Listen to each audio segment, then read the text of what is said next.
Have you ever wondered if there is Minecraft modifications that have been banned, deleted or blocked for one reason or another? There is quite a few such mods, and the reason for this decision are sometimes very strange. But let's look into why this happened and what rules these mods violated. Subscribe, leave a like, and let me know if you're interested in the next part.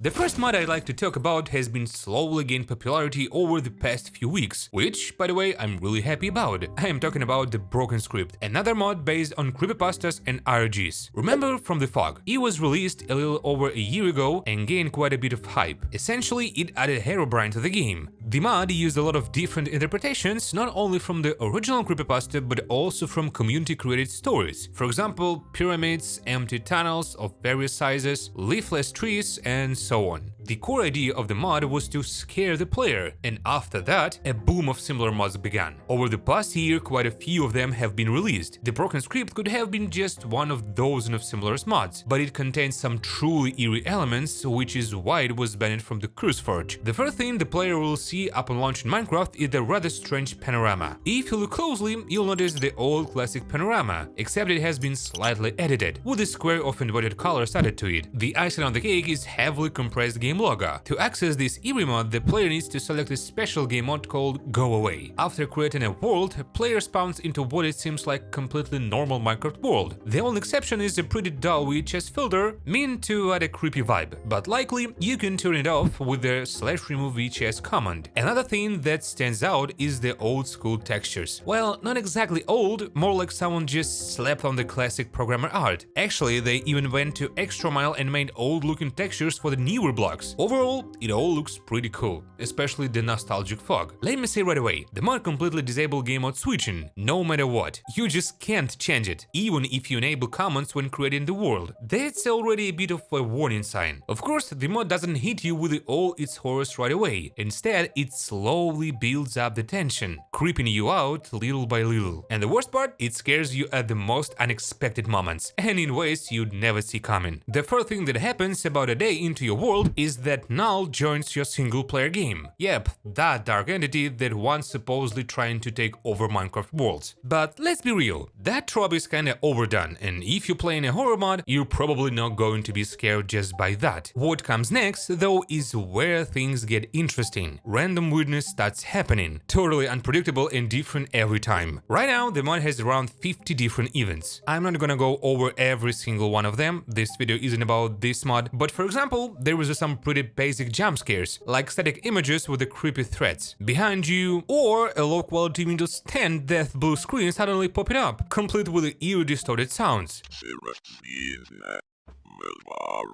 And yeah, when you're deep in a dark cave, totally focused on mining, and that happens out of nowhere, is terrifying. Then there are real jump scares, like when something invisible rushes at you and your entire Minecraft screen starts violently shaking. There's something out there always watching, and at any moment, it might start chasing you down trying to kill you. If Null finally catches up you, you'll hear a absolutely horrifying scream, and a message will pop up in chat, "Here I am." Then boom, your game just crashes. Sometimes you'll spot Null silently watching from above, standing motionless. After a while it just vanishes, but not before playing some eerie, unsettling sounds. And yeah, there is a lot of stuff like this. There's also structures, over 30 of them. Some are the usual creepy stuff like floating crosses made of blocks, abandoned houses, empty chests, or even chests with gifts, but some are way more disturbing, like a strange cobblestone building with a tunnel inside. It teleports you to another dimension. Honestly, it reminds me of a backrooms just made of cobblestone. And then they are the really unexpected things, like a full-on castle. There is a ton of different structures, and they all spawn randomly near the player. The scariest thing about this mod, it can ban you and delete your world. Yeah, that's exactly why it was completely removed from all platforms. Here's how it works. If Null catches you, it's like you get kicked from your own world. When you try to rejoin, the game tells you that you're not in the whitelist. And even if you disable the mod and try to load the world again, it just says the save file is corrupted. In other words, the mod straight up destroys your world. But it gets worse. There is another feature. When Null catches up to you, the mod actually starts deleting your world. And it's not just for the show. The world really disappears from your saves folder. To get the mod back on platforms, the developer had to disable word deletion and add a special command that disables the player's ban in his own world. Pretty terrifying, right?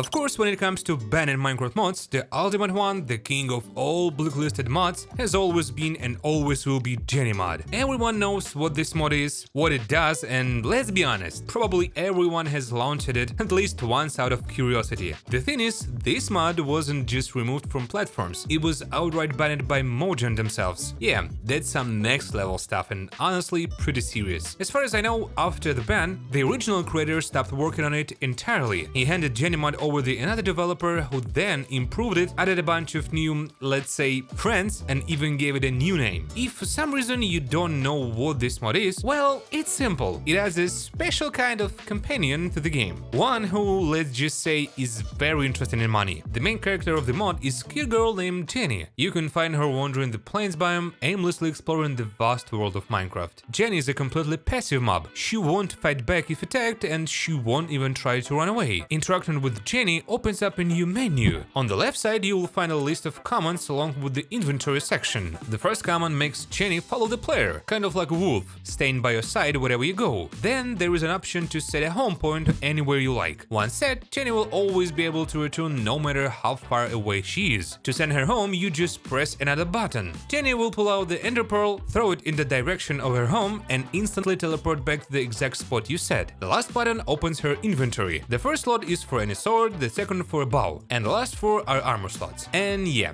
the armor actually shows up on her character when equipped. One of the biggest features of this mod is of course help. The moment you attack a hostile mob or even passive one, Jenny will instantly jump in to assist you. She'll attack the target and do her best to protect the player. But interaction menu isn't just about comments. There is also a section for, let's say, very personal services. Player can choose from them, but they come at a price. Each service has a listed cost in resources. For obvious reason, I won't be showing any of that, because, well, that's exactly why Mojang banned the mod in the first place. That's also why you won't find Jenny mod on any major mod download platforms. Aside from Jenny, the mod includes plenty of other companions that you can interact with. Some can become friends, while others, not so much. You just can't win them over. But if you really want to make someone your in-game partner, there is a way. You can brew the love potion. The recipe is simple, just mix sugar and red poppy into a regular water bottle at the brewing stand. Once you drink it, you get to choose which character to summon.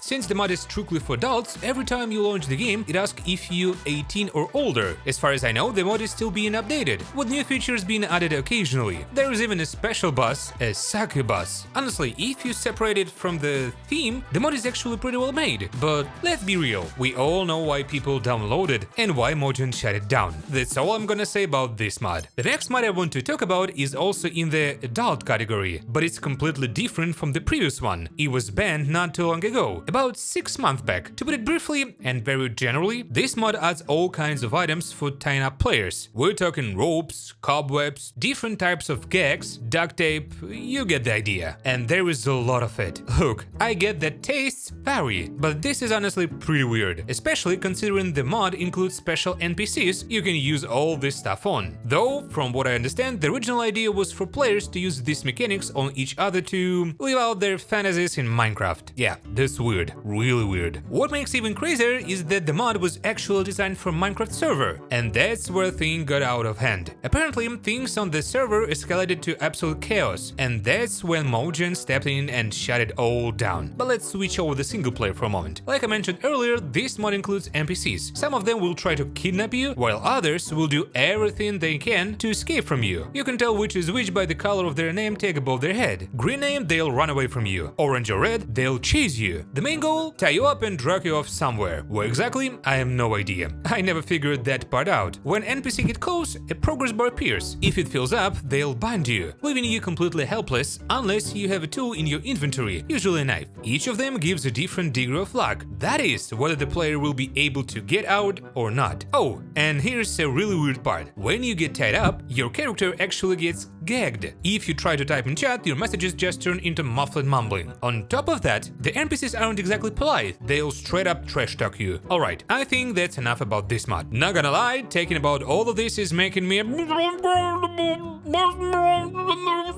The next mod we're talking about is pretty hard to find. It was released around 13 years ago from Minecraft 1.7.10 and was later wiped from all platforms. Thinking it got banned from the same reason as the last two mods, this one is actually super family-friendly. It's the Super Mario mod. The first thing you notice, or rather hear, is jump sound. Every single time you jump, you get the wonderful Mario jump effect. Fun at first, but give it 15 minutes and it will start to get on your nerves. If you have ever played Mario, the world in this mod will feel instantly familiar. Question mark blocks generate all over the place. Sadly, no, you can't break them with your head by jumping into them, which, let's be honest, is a huge missed opportunity. Instead, you have to punch them or break them with a tool, and they'll drop something useful, though most of the time it's just coins. There's also enemies. Lagados flow around in the sky, constantly dropping spinning eggs on you, and yeah, they really want you dead. If I'm being honest, they get annoying fast. But the good news, bow and arrows work perfectly against them. They don't have much health. Every now and then you might come across a castle straight out of Super Mario Bros. From the outside it looks tiny and completely empty, but the moment you step inside, boom! Bowser spawns. He's not the most dangerous boss, but he can breathe fire, and for some reason the fire behaves really weirdly, so you want to be careful. Of course, the mod also adds a bunch of classic Mario items, for example Superstar, which makes the player completely invincible for a short time. While it's active, you even get fancy little firework particles around you. Then there is the green pipes. In theory, they're supposed to teleport you, but either I'm doing something wrong, or the mod just doesn't work properly because I could never get them to function, which is honestly kinda disappointing. And of course, there is a trampoline, but here's the problem, it doesn't soften your landing. Every time you jump on it, you still take fall damage. If you played Super Mario Bros, you'll remember that at the end of each level there was a flagpole. You had to jump onto it and it would slowly lower you down. The mod recreates that, except here when you land you still take damage. There's also the warm-up mushroom and the super mushroom. The first one restores health, but unfortunately the second one doesn't seem to work. I don't grow in size and I definitely can smash blocks. Some other useful items included the bomb,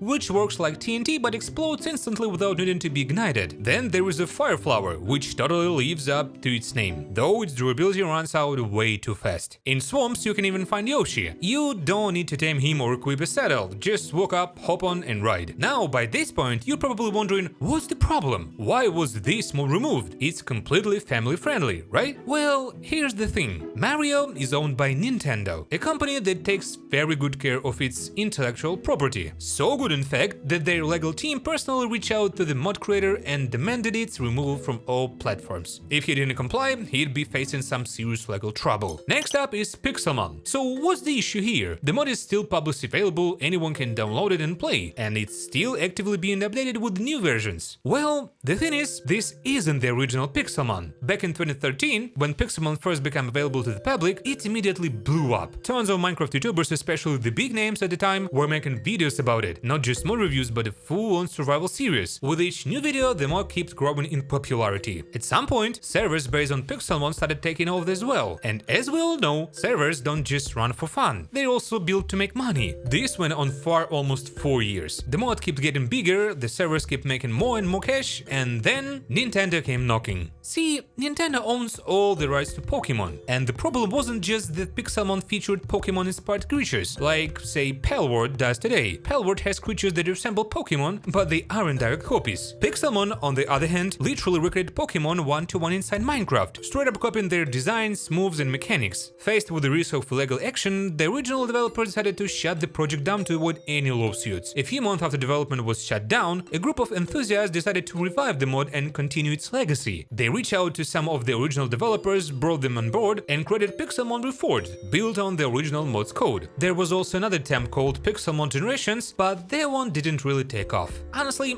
I have no idea how Pixelmon is still around, considering it still featured original Pokemon. Maybe Nintendo just doesn't see it as a real threat anymore, or maybe they work out some kind of deal behind the scenes. What do you think? Would you be interested in part 2? Do you want to hear more about mods that got banned or taken down? If so, let me know in the comments. There are tons of mods out there that violate different rules. Some just aren't well known, while others get taken down the moment they gain even a little bit of popularity. While you wait for the next video, check out of these ones. They're just as interesting. And of course, don't forget to subscribe to the channel, smash that like button and hit the notification bell. See you soon, because we discover Minecraft in a whole new way.